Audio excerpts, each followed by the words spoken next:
the American Forces Vietnam Network. This is AFVN, serving the American fighting man 24 hours a day from the Delta to the DMZ, with transmitters in Quang Tri, Da Nang, Quinh Nhon, Quay Cu, and Nha Trang, with the Team Network station in Saigon, Vietnam. The sun, the surf, the air, it all seems special when you spend your 3-day in-country R&R at China Beach. For 3 days, you relax, sleep late, and just enjoy. Put in for that 3-day in-country R&R and find out what China Beach is all about.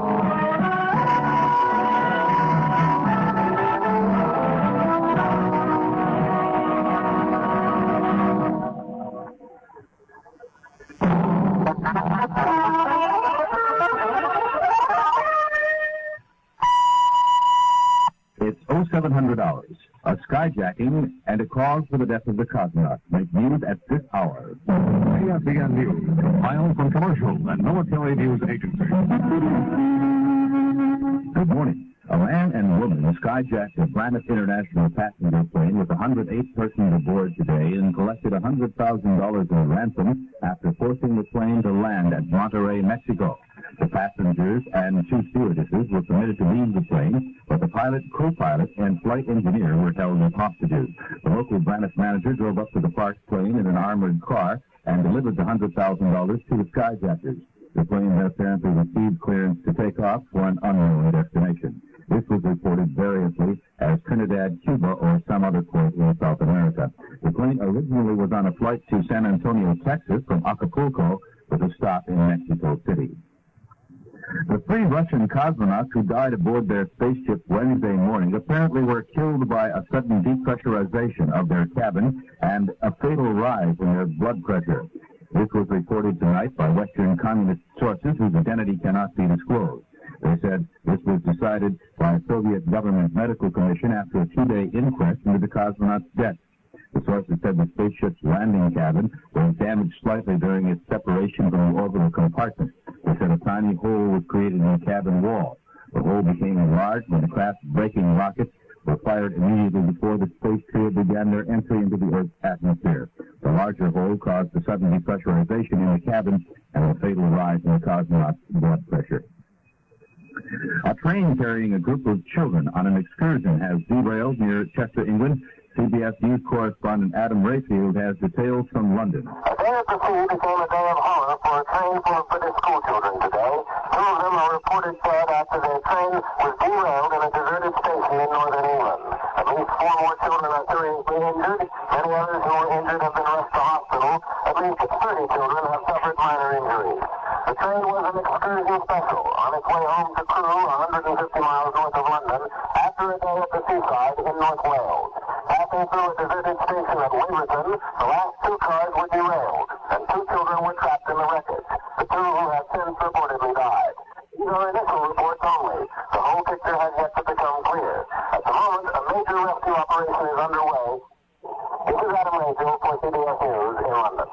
Defense Secretary Laird ordered the Land Corporation today to surrender custody of all classified documents in its possession. His action follows the leak to newspapers of a top-secret Pentagon study on the Vietnam War by Dr. Daniel Ellsberg, a former employee of RAND. RAND, a private think tank, performs secret research for the military under special contract.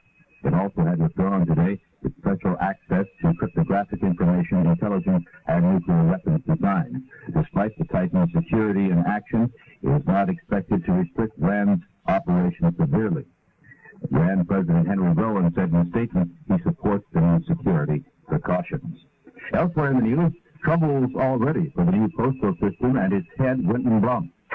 UPI correspondent Jim Lounsbury has the story in New York. The new United States postal setup has already run into a whole lot of trouble. Employees have turned down a $750 million pay raise offer, and 2 postal union locals of New York have voted to authorize a strike later this month. A strike would be illegal under the new setup. Black postal workers don't like the personnel policies of the new setup, and more trouble is coming from mass mailers who are trying to force new postal rates down. Congress was not too happy with Winton Blunt, the Postmaster General, so they decided not to vote all the money Blunt requested.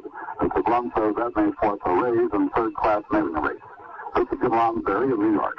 The government reports there was a drop of 0.6% in the unemployment rate during June. The White House termed it a very significant improvement. But the figures also disclose that actually the number of unemployed increased by more than 1 million. There are now, according to the report, more than 5.5 million persons unemployed. Democratic National Chairman Lawrence O'Brien says it's the highest total in 10 years. He disagreed with the Nixon administration's assessment of June being a good month in employment. An official of the United Mine Workers Union has charged advance notice of inspections as being given to mine operators. As Dr. Lauren Kerr put it, there's evidence mine officials are being forewarned 6 to 24 hours of a federal mine health inspection. He made the statement in Washington at a hearing studying the Bureau of Mines enforcement of coal mine safety laws. Many of the nation's highways are clogged with motorists bound on outings over the long July 4th holiday weekend. The National Safety Council estimates that between 520 and 620 persons might be killed in traffic accidents. Finally, spectators watched horrified as 69-year-old Rosanna Hamer drove her car straight through a wire fence. It somersaulted 3 times on an 80-foot cliff near the Bournemouth seaside resort in England.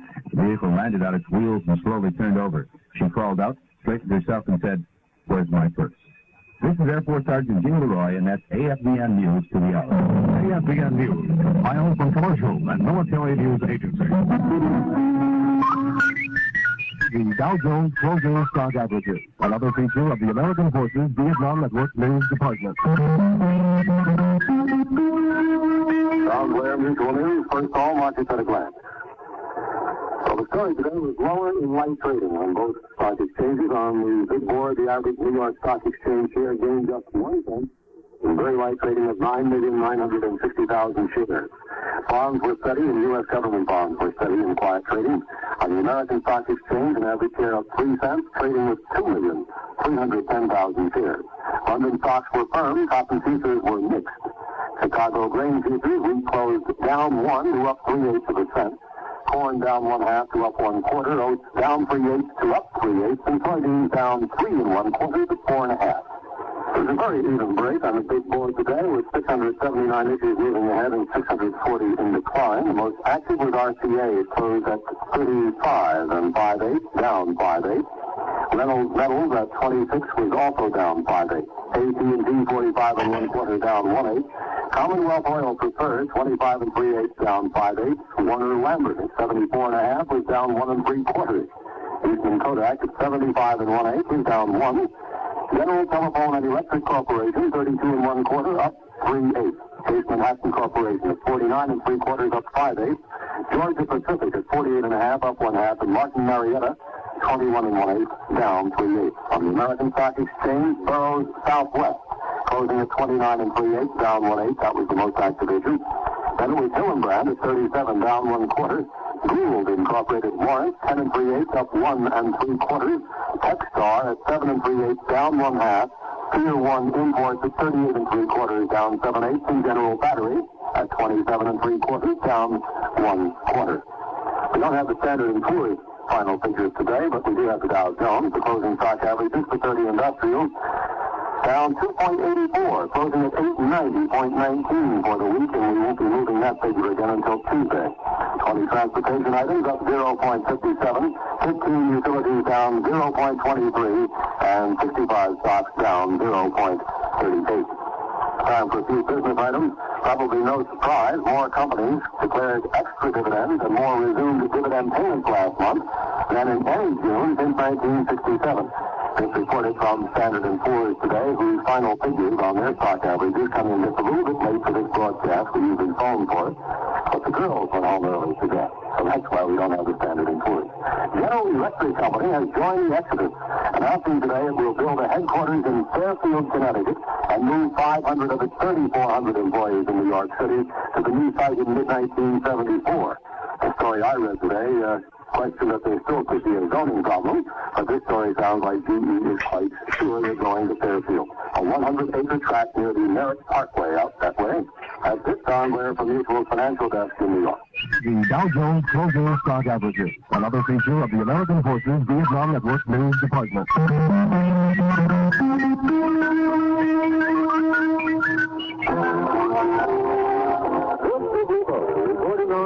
sports from New York.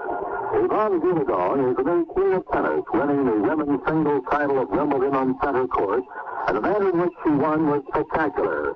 Miss Goolagong devastated Margaret Court in 63 minutes, 6-4, 6-1.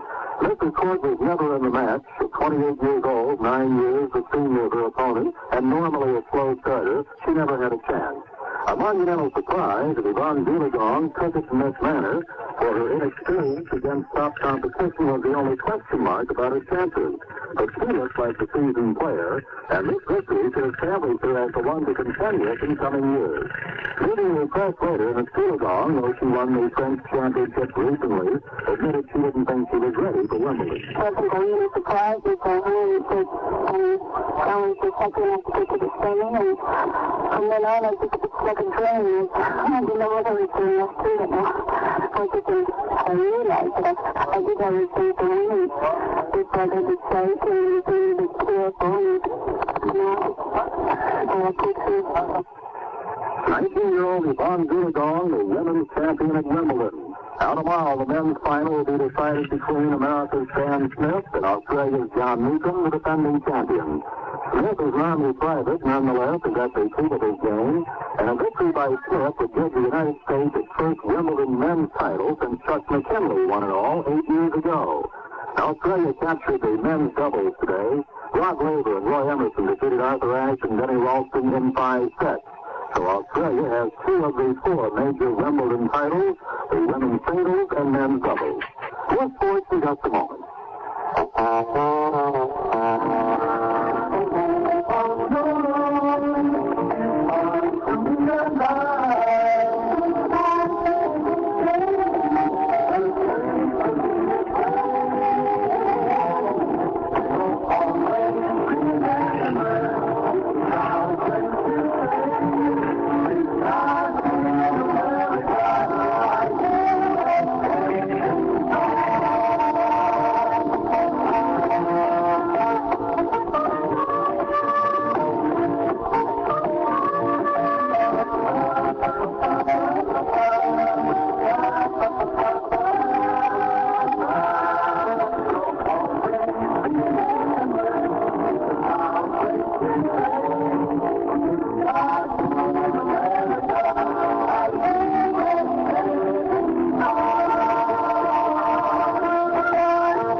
Wrapped around 3 clubs, Baltimore, Boston, and Detroit. The Red Sox are just 2.5 behind the Orioles. The Tigers are 5.5 back. Boston, a month ago, led by 4 games, fell behind by 4, then by 8. But in the space of the past week, the Red Sox have sliced away 5.5 games of the Orioles' lead. Boston's pitching is still suspect, and they did try to deal before the trade deadline. But the hitting is there.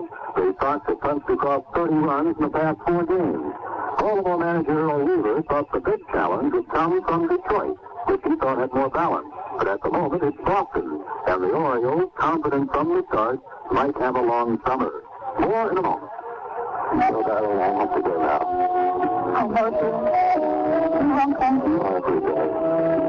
My dad. My heart. I have my book on it. Because that's where your letters will come so much sooner. I will be sorry for that. Oh, I just one thing, darling. This code brings you closer to everyone you know, and to the people who like to know better. Only day baseball. Pittsburgh defeated Chicago 5-1 and Bob Moose's 7-hitter.